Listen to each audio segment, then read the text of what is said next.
संगमनेरच्या राजकन्येला जाऊन सांगा, जनतेला मायबाप मानणारा हा विखे परिवार आहे. यावेळी तुमचा टांगा पलटल्याशिवाय राहणार नाही. टायगर अभी जिंदा आहे. या सुजय विखे पाटील यांच्या विधानावरती माझ्या बापाविषयी बोलाल तर खबरदार. जयश्री थोरात आता शांत बसणार नाही. बाळासाहेब थोरात हा माझ्या एकटीचा बाप नाहीये, तर तो 7 लाख जनतेचा बाप आहे, असं म्हणत त्यांनी जोरदार प्रत्युत्तर दिलं.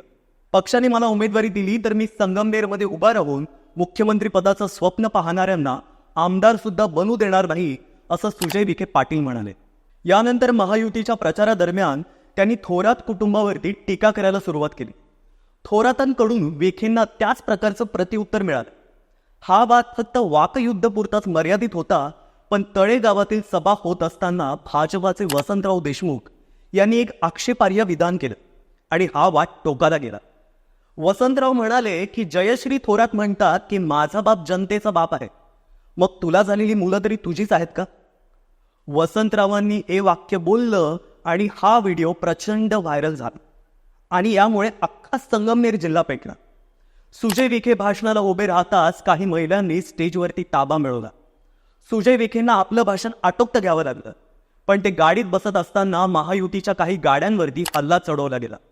आपल्या नेत्याने असं वक्तव्य का केलं हा जाब विचारत महिला आक्रमक झाल्या होत्या. त्यानंतर जयश्री थोरात आणि सत्यजित तांबे यांनी आपल्या समर्थकांना घेऊन पोलीस ठाण्यात ठिय्या आंदोलन केलं. तरीही वसंतरावांविरुद्ध कुठलाही गुन्हा पहाटेपर्यंत नोंदवला गेला नाही. नंतर सुजय विखे पाटील यांनी माध्यमांशी बोलताना सांगितलं की मी भाषणाचे मुद्दे लिहित असताना अचानक काही टाळ्या आणि शिट्ट्यांचा आवाज आला, म्हणून मी पुढे पाहिलं तर काही लोक आक्रमक होत असल्याचं दिसून आलं. मी त्यांना सावरण्यासाठी माईक हातात घेतला, पण हे राजकीय षडयंत्र होतं हे मला कळालं. त्यामुळे हल्ला करणारे विशिष्ट पक्षाचे लोक होते.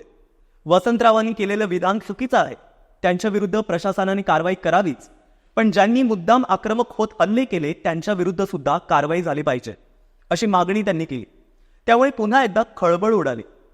विखे आणि थोरात यांच्यामधील वाद आता विकोपाला गेलाय. पण हा वाद काही आत्ताचा नाहीये, मागच्या 3 पिढ्यांपासून तो चालत आलेला आहे. बाळासाहेब विखे आणि भाऊसाहेब थोरात यांच्यातील अंतर्गत वादाला आता 3री पिढी पुढे नेणार नाही अशी चर्चा आतापर्यंत होत होती. पण कालच झालेल्या शेलक्या भाषेतील टीकेमुळे हा वाद आज तागायत कायम आहे हे स्पष्ट होतं. आता हा वाद कशामुळे सुरू झाला आणि हा वाद वाढण्यामागे कारणं काय होती हे बघूया आजच्या व्हिडिओमध्ये. नमस्कार, मी सर्वेश. तुम्ही बघताय सत्य पे सत्ता, म्हणजे अगदी थोडक्यात आणि तितकंच महत्त्वाचं. 70-80च्या दशकात कोपरगावचा काळे आणि कोल्हे संघर्ष असाच राज्यभर चर्चेत होता आणि अलीकडे गेल्या काही वर्षांपासून थोरात आणि विखे हा संघर्ष राज्यभर गाजतो आहे. नगर जिल्ह्याचं राजकारण अनेक गटातटात विभागलं आहे. जिल्ह्याच्या राजकारणावर प्रामुख्याने विखे पाटील कुटुंबाची गेली अनेक दशकं घट्ट पकड आहे. मात्र वेगवेगळ्या विधानसभा मतदारसंघांवर अनेक राजकीय घराण्यांचं वर्चस्व असल्याचं दिसून येतं. यात संगमनेर तालुक्यात थोरात, कोपरगाव तालुक्यात काळे, नेवासे तालुक्यात गडाख, राहुरी तालुक्यात तनपुरे, तर श्रीगोंदा तालुक्यात पाचपुते या कुटुंबांनी वर्चस्व राखलेलं आहे. अहमदनगर जिल्हा हा बारामतीला लागूनच असल्यामुळे राष्ट्रवादी काँग्रेसचे नेते शरद पवार यांचाही या जिल्ह्याच्या राजकारणात वेळोवेळी हस्तक्षेप राहिला आहे. अहमदनगर जिल्ह्यात 19 साखर कारखाने असून या जिल्ह्यात महाराष्ट्रातील सर्वाधिक दुधाचं उत्पादन होतं. प्रामुख्याने दूध सहकारी संघ, सहकारी साखर कारखाने आणि शिक्षण संस्थांच्या अफाट जाळ्याच्या माध्यमातून इथलं राजकारण चालतं. सुरुवातीला बराच काळ खासदार राहिलेले बाळासाहेब विखे आणि सहकारातील ज्येष्ठ नेते भाऊसाहेब थोरात यांच्यात जोरदार खटके उडायचे. ही संघर्षाची परंपरा 2ऱ्या पिढीत मंत्री राधाकृष्ण विखे आणि आमदार बाळासाहेब थोरात यांच्यात अधिक तीव्रपणे पुढे चालू राहिली. दोघेही काँग्रेस पक्षात होते, त्यामुळे पक्षश्रेष्ठ यांच्या मध्यस्थीनंतर हे वाद तात्पुरते थांबायचे. पण आता राधाकृष्ण विखे हे भाजपमध्ये गेल्यानंतर या वादात मध्यस्थी करायला कोणीही धजावत नाही. 3ऱ्या पिढीतील डॉक्टर सुजय विखे आणि डॉक्टर जयश्री थोरात हे आत्तापर्यंत या संघर्षापासून दूर होते.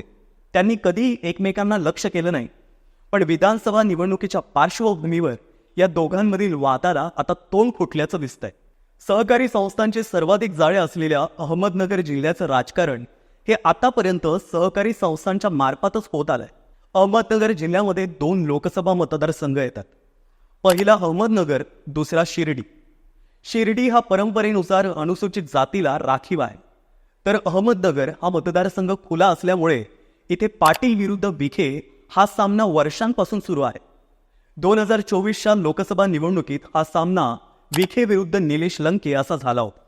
विखे यांना हा पराभव जिव्हारी लागल्याने ते आता विधानसभेसाठी तयार झाले आहेत. विधानसभेत ते बाळासाहेब थोरात यांच्या विरोधात उभे राहतील अशी चर्चा आहे. बाळासाहेब थोरात हे काँग्रेसचे ज्येष्ठ नेते, स्वातंत्र्य सैनिक दिवंगत भाऊसाहेब थोरात यांचे चिरंजीव. संगमनेर विधानसभा मतदारसंघातून 1985 पासून सलग 8 वेळा ते आमदार म्हणून निवडून आले आहेत. थोरात हे काँग्रेसचे माजी प्रदेशाध्यक्ष राहिलेले आहेत. राज्य मंत्रिमंडळात त्यांनी अनेक महत्त्वाच्या मंत्रिपदांवर काम केलं आहे. थोरात यांना 3 मुली आणि 1 मुलगा आहे. मोठी मुलगी शरयू देशमुख संगमनेरमधील थोरात यांच्या अमृतवाहिनी ही शिक्षण संस्था आणि साखर कारखान्याशी संबंधित काम पाहतात. थोरात हे राज्य पातळीवर पक्ष संघटनेत सक्रिय असल्यामुळे त्यांच्या अनुपस्थितीत त्यांची धाकटी मुलगी डॉक्टर जयश्री थोरात या संगमनेरमध्ये पक्षाची धुरा सांभाळतात. जयश्री या पेशाने डॉक्टर असून मुंबईच्या टाटा मेमोरियल रुग्णालयात त्या काम करतात. याशिवाय डॉक्टर जयश्री या संगमनेर तालुका युवक काँग्रेसच्या अध्यक्ष असून एकविरा फाउंडेशन संगमनेरच्याही त्या अध्यक्ष आहेत. ज्येष्ठ काँग्रेस नेते बाळासाहेब थोरात याच्या राजकीय वारसदार म्हणून तालुक्यात त्यांच्याकडे पाहिलं जातं. तर इकडे राधाकृष्ण विखे पाटील हे महाराष्ट्रातील अहमदनगर जिल्ह्यातील शिर्डी विधानसभा मतदारसंघातून सलग 7व्यांदा आमदार म्हणून निवडून आले. ते सध्या महाराष्ट्र सरकारमध्ये महसूल मंत्री आहेत आणि 19 ऑगस्ट 2022ला झालेल्या मंत्रिमंडळ विस्तारात एकनाथ शिंदे आणि देवेंद्र फडणवीस यांच्या नंतर मंत्रालय विस्तारात शपथ घेतलेले ते पहिले मंत्री होते. राधाकृष्ण विखे पाटील हे 1995 पासून महाराष्ट्र विधानसभेचे सदस्य आहेत. ते 2014 मध्ये 1,21,459 मतांनी निवडून आले.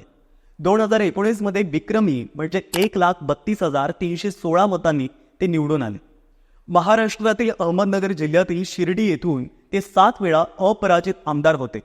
त्यांनी 1995 पासून 6 वेगवेगळ्या मुख्यमंत्र्यांच्या हाताखाली काम केलं आहे आणि त्यांच्या कारकिर्दीत त्यांनी 12 वेगवेगळे खाते सांभाळले आहेत. लोकसभेला सुजय विखे यांचा पराभव झाला होता. आता ते विधानसभेसाठी बाळासाहेब थोरात यांच्या विरुद्ध संगमनेरमधून तयारी करत आहेत. त्याच पार्श्वभूमीवर सुरू झालेले हे वाकयुद्ध पुढील संघर्षाची नांदी ठरताना दिसत आहे. पण या संपूर्ण प्रकरणाबद्दल तुमचं मत काय आहे आणि ही माहिती तुम्हाला कशी वाटली ते कमेंट करून नक्की कळवा आणि पाहत रहा सत्य पे सत्ता.